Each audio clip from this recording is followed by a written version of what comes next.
Second सेशनमध्ये तुमचं मी स्वागत करतो पुन्हा एकदा. तर तुम्ही लक्षात घ्या, की अर्कोलाच्या युद्धाची सिच्युएशन तुम्ही लक्षात घ्या, की शत्रुपक्ष अर्थात ऑस्ट्रियन सैनिक आणि नेपोलियन सैनिक आणि नेपोलियन स्वतः यांच्या दोघांमध्ये एक पूल आहे, जो नेपोलियनला ओलांडायचा आहे. तर हे ओलांडणं फार कठीण होतं, कारण की समोर सुसज्ज असं लष्कर ऑस्ट्रियाचं होतं, ज्यामध्ये तोफान होत्या, लष्कर तिथे सैनिक उभे होते त्याच्या अगदी टोकावर. ते बंदूक घेऊन होते, तोफदळ सशक्त पद्धतीने होतं.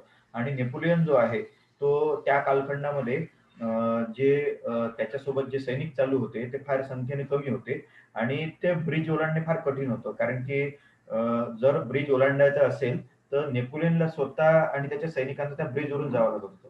तर यामध्ये धोका असा असतो की शत्रुपक्ष तुमचा त्या एका पट्ट्यामध्ये चांगल्या पद्धतीने मारा करू शकतात. कारण की तुम्ही एकाच वेळी शत्रूच्या तोंडासमोर येता ना, आणि शत्रू जो असतो तो एकदम लाँग स्पेसवर उभा राहू शकतो. त्यामुळे सार्वत्रिक दृष्टिकोनातून जर बघायला जाऊया तर तुम्ही मोठ्या संख्येच्या विरोधाला तोंड देऊ शकता, गोळीबाराला तोंड देऊ शकता. तर अशी सिच्युएशन आहे ती. तर ती आपल्याला इथे बघायची आहे. व्हिडिओ जो आहे तो इंग्लिशमध्ये आहे, पण समजण्यासारखा आहे. तर ते मी तुम्हाला आता दाखवतोय, शेअर करतोय.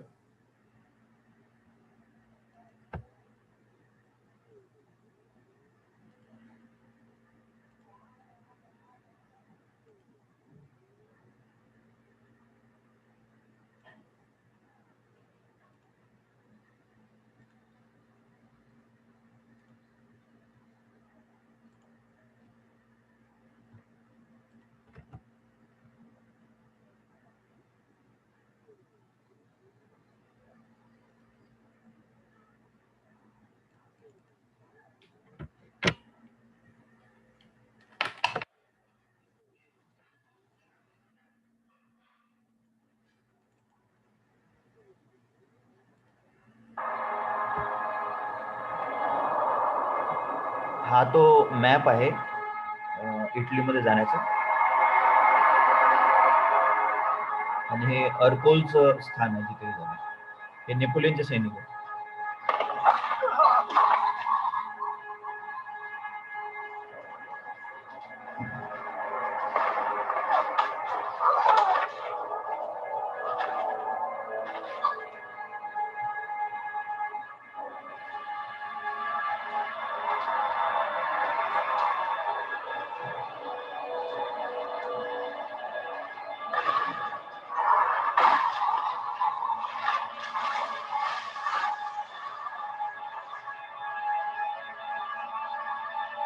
How can the Austrians see us?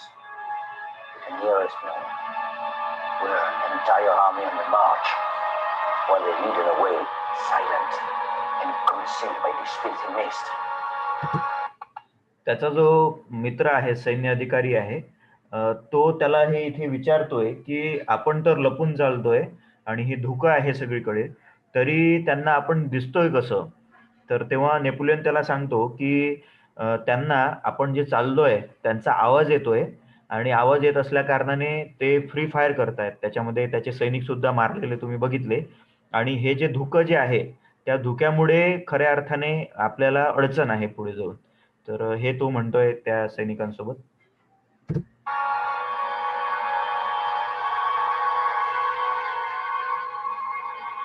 Stay back!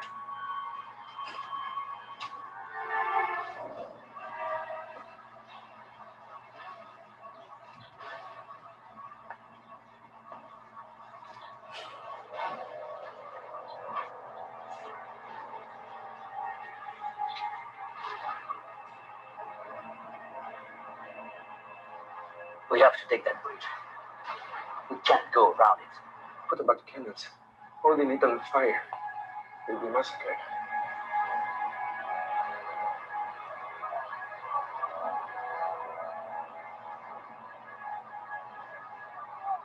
Not if we charge.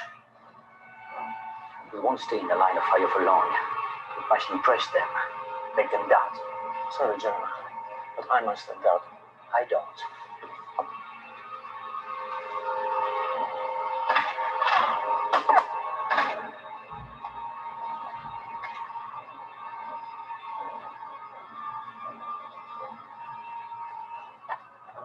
The charge. Beat the charge. The charge, General? Go on, boy. Put your heart in it.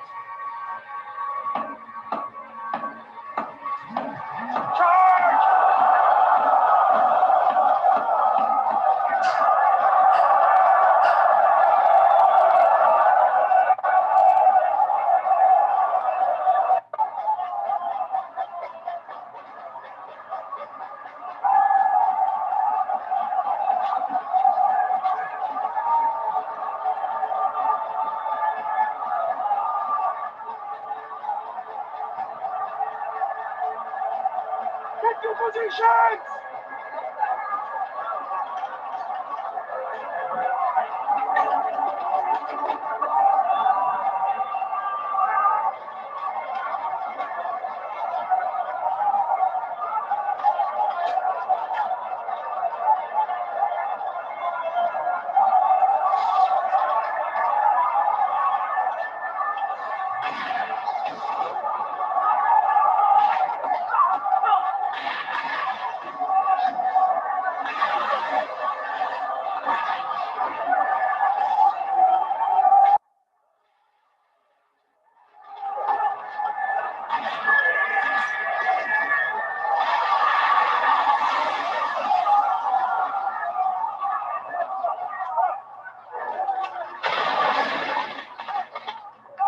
Afraid we all? Yes, General! Then you're a brave fellow. John! Onward!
तर तुम्ही बघितलं असेल ही clip जी आहे ती तेवढीच आहे, त्या पुढची जास्त नाही.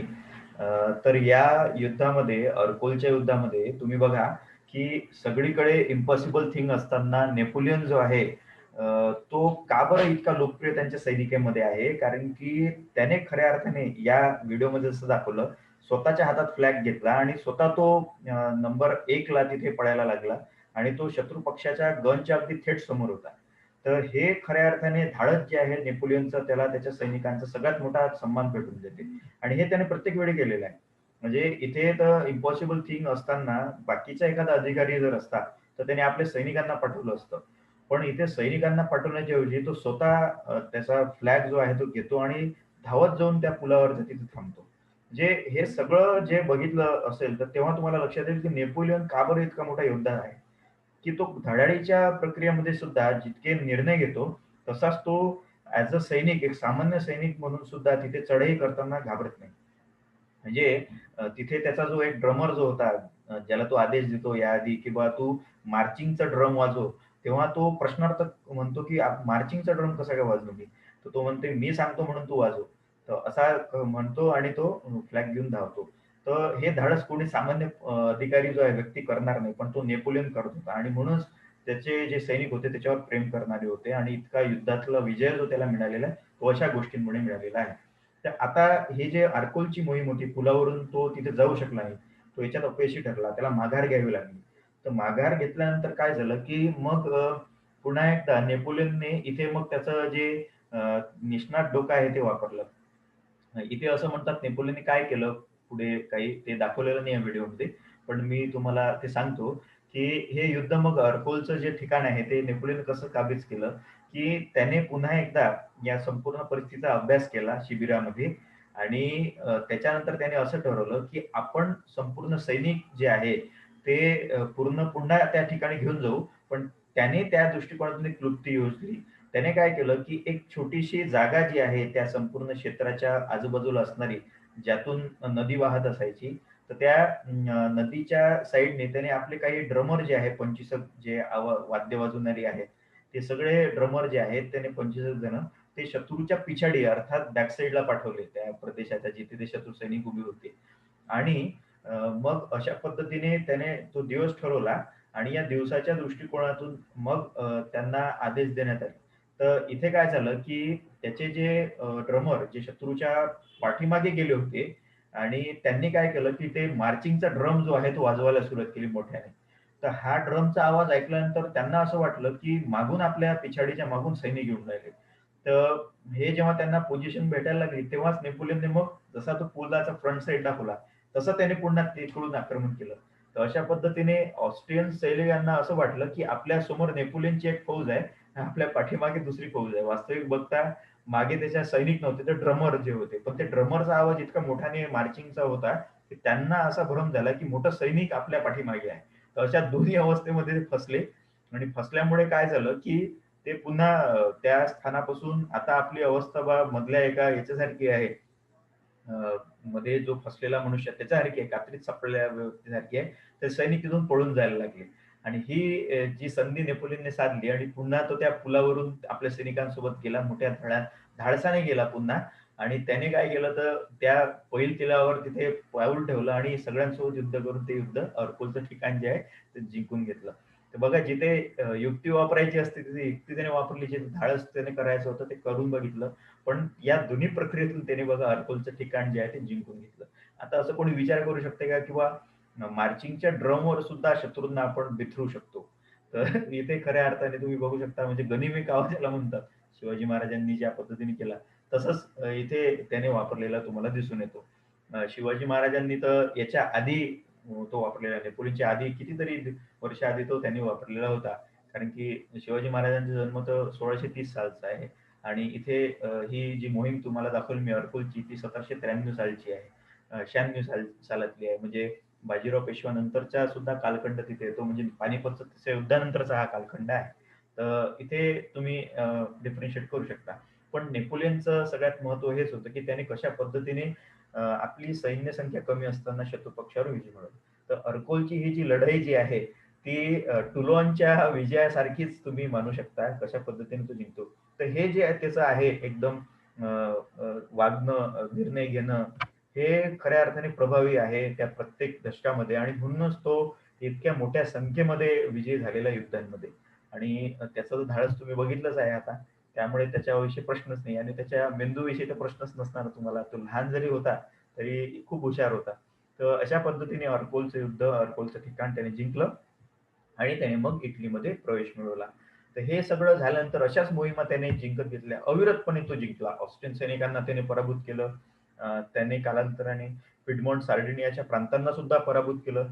त्याने जे पोपचं राज्य आहे, पेपल स्टेट ज्याला म्हणतात, म्हणजे व्हॅटिकन सिटी जिथे पोप राहायचा, धर्मगुरू जो होता, तर तिथे सुद्धा त्याने चढाई केली आणि ते जिंकूनही घेतलं. तर अशा पद्धतीने इटलीमधलं जे विविध प्रांत जे होते, त्या सगळ्या प्रांतावर नेपोलियनने आक्रमण करून ते जिंकून घेतले आणि त्याच्यानंतर जो आहे तो खऱ्या अर्थाने तो तिथल्या इटलीतल्या संपूर्ण शत्रू पक्षाला विजय ठरणारा अधिकारी ठरला. आणि हा एकमेव अधिकारी ठरला की जो इतक्या मोठ्या प्रदेशावर विजयश्री मिळवतोय. आणि म्हणूनच तुम्हाला जे नंतर जे तुम्हाला तह दिसला असेल स्लाइडवरचा, तो स्लाइडचा तह जो आहे तो पुन्हा तुम्हाला वाटल्यास मी दाखवतो ते स्लाइड. तर तो तह झाला. आणि हा तह खऱ्या अर्थाने जर बघायला जाऊया आपण, तर महत्वाचा तह होता. काम्पो फियोचा तह 17 ऑक्टोबर 1797 साली तो झालेला आहे. हा कोणाच्या मध्ये झालेला आहे, तर ऑस्ट्रियाचा सम्राट फ्रान्सिस व नेपोलियन मध्ये यामध्ये हा करार झालेला आहे. आता या करारानुसार काय काय ठरलं तर ते तुम्हाला मी दाखवतो पुन्हा एकदा. तर त्या तहानुसार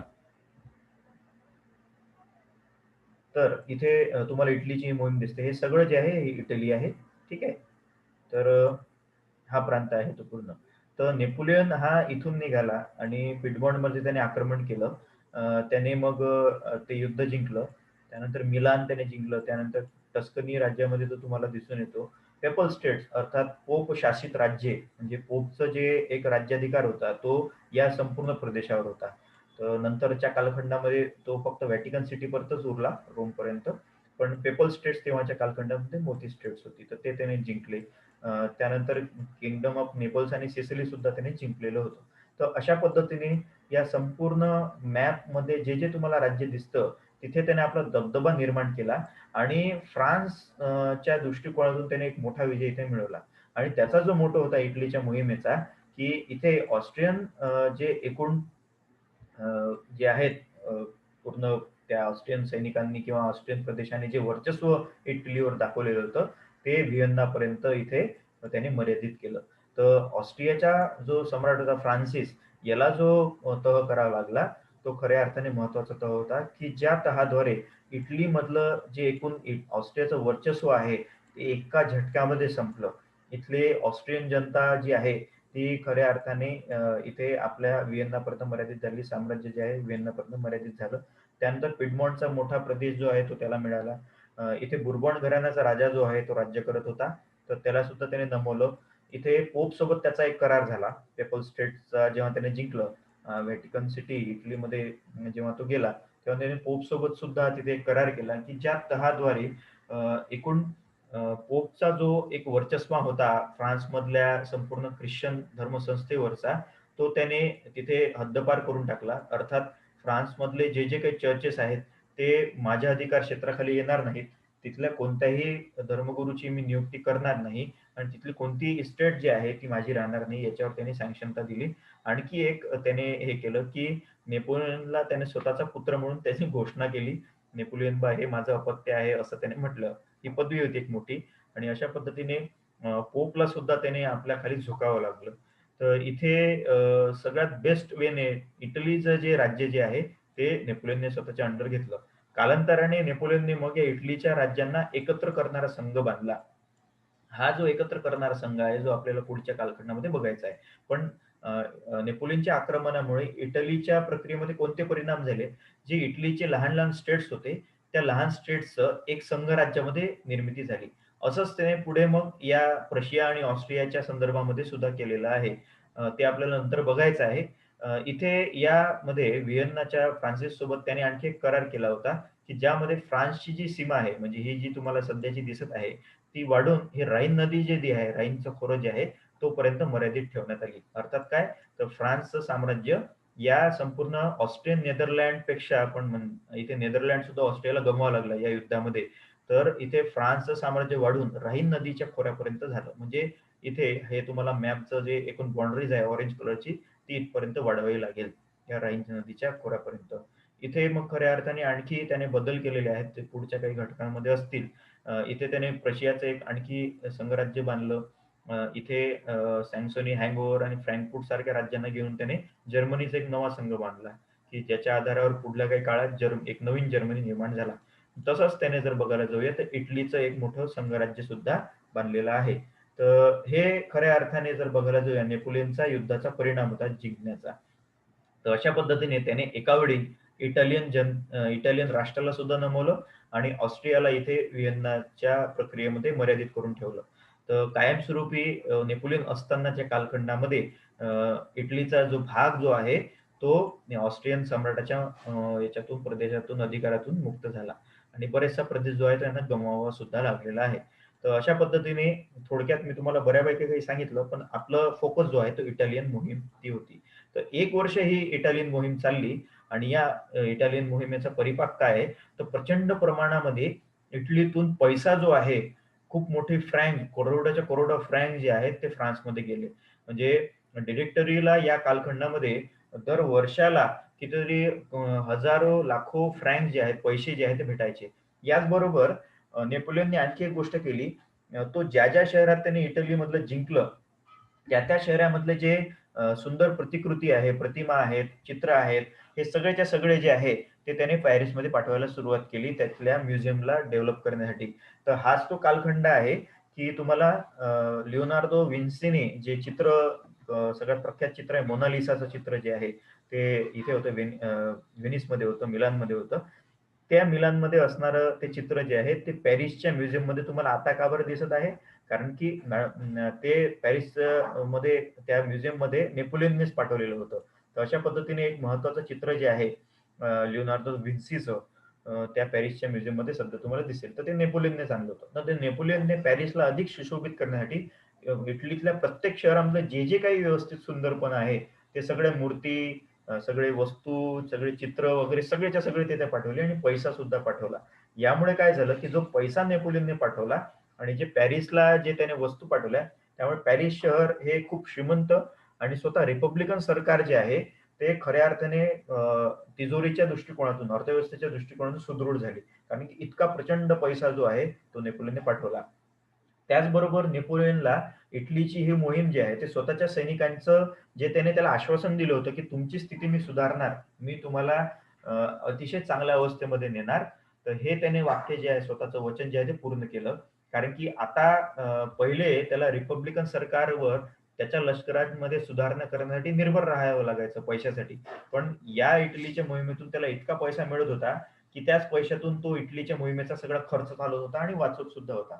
जे सैनिकांना चांगल्या पद्धतीने पगार, अन्न, खाणं, शस्त्र सगळं या इटलीच्या मोहिमेतून मिळालं आणि जे ते उरलं, त्यांची संख्या इतकी मोठी होती, की त्याने ते पॅरिसमध्ये सुद्धा पाठवलं. तर अशा पद्धतीने इटलीच्या मोहिमेने खऱ्या अर्थाने फ्रान्सला श्रीमंत राष्ट्र करण्यामध्ये सगळ्यात महत्त्वाची भूमिका पार पाडली आणि इथे इटालियन प्रक्रियेतून जर म्हणायला जाऊया, तर हे संपूर्ण प्रदेशचा राजा जो आहे, तो नेपोलियन राहिलेला आहे. त्या तहानंतर खरं पाहिलं तर रोममध्ये तो जितका दिवस राहिला, 3 महिने तो राहिला. तर या 3 महिन्यामध्ये त्याचं जर आपण एकूण वर्तन बघूया, तर ते सम्राटासारखंच होतं. म्हणजे इटालियनचं संपूर्ण राष्ट्र जे आहे, त्यातला सम्राट म्हणजे नेपोलियनच आहे की काय, असा आभास त्याच्या त्या वर्तनातून असायचा. कारण की कोणतंही नियंत्रण जे आहे, ते रिपब्लिकन सरकारचं नेपोलियनवर राहिलं नाही. कारण की नेपोलियनने असा हा विजय मिळवलेला होता. आता हे केलं असल्या कारणाने सरकार तरी त्याच्या विरोधात कशी काय जाणार? तर खऱ्या अर्थाने जर आपण म्हणायला जाऊया, तर नेपोलियनचं हे योगदान जे आहे, ते फ्रान्सच्या जनतेच्या डोळ्यात येत गेलं. नेपोलियनने पॅरिसच्या आणि फ्रान्समध्ये हे जे पैसे पाठवले, जे प्रतिकृती पाठवल्या, मोठमोठ्या कलाकृती पाठवल्या, त्याचं आणखी एक धोरण असं होतं नेपोलियनचं, की आपल्या विजयाची खबर जी आहे, जी बातमी जी आहे सातत्यपूर्ण विजयाची, ती फ्रान्समध्ये सुद्धा पोहोचावी आणि त्याचा फायदा जो आहे, तो दिसावा आणि लोकांना कळायला पाहिजे, की नेपोलियन किती मोठा अधिकारी होता. तर ही त्याची महत्वाकांक्षा सुद्धा होती यामागे ते सगळं पाठवण्यात. तर या संपूर्ण संदर्भातून तुम्ही लक्षात घेऊ शकता, की कशा पद्धतीने नेपोलियन जो आहे, तो हुशार अधिकारी म्हणून इथे पुढे येतो. तर इटलीची मोहीम खूप प्रचंड प्रमाणात यशस्वी झाली. जितका इतर अधिकाऱ्यांचा नावलौकिक झाला नाही, तितका नावलौकिक जो आहे, तो नेपोलियनच्या या इटलीच्या मोहिमेने झाला. सगळ्यात प्रचंड लोकप्रिय व्यक्तिमत्व म्हणजे त्या कालखंडातला फक्त नेपोलियनच होता. तर अशा पद्धतीने नेपोलियन जेव्हा परत फ्रान्समध्ये आला, तर त्याचं स्वागत असं केलं लोकांनी, की जसा काय तोच राजा आहे तिथला सगळ्या.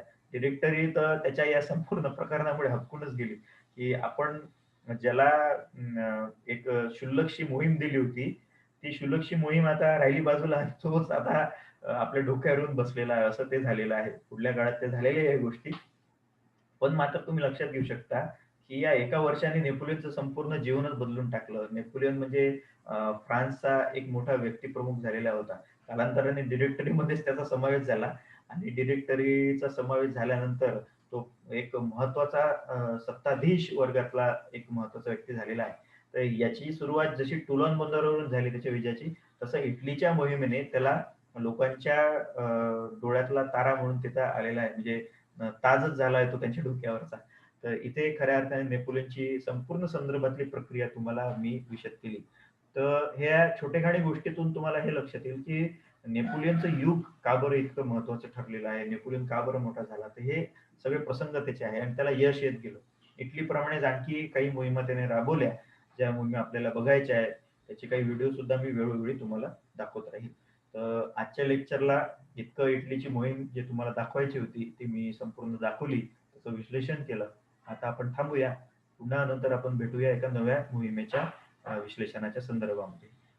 तुम्ही माझ्या इथे लेक्चरला उपस्थित राहिले. तर पुन्हा आपण भेटूया पुढच्या लेक्चरला. Thank you very much.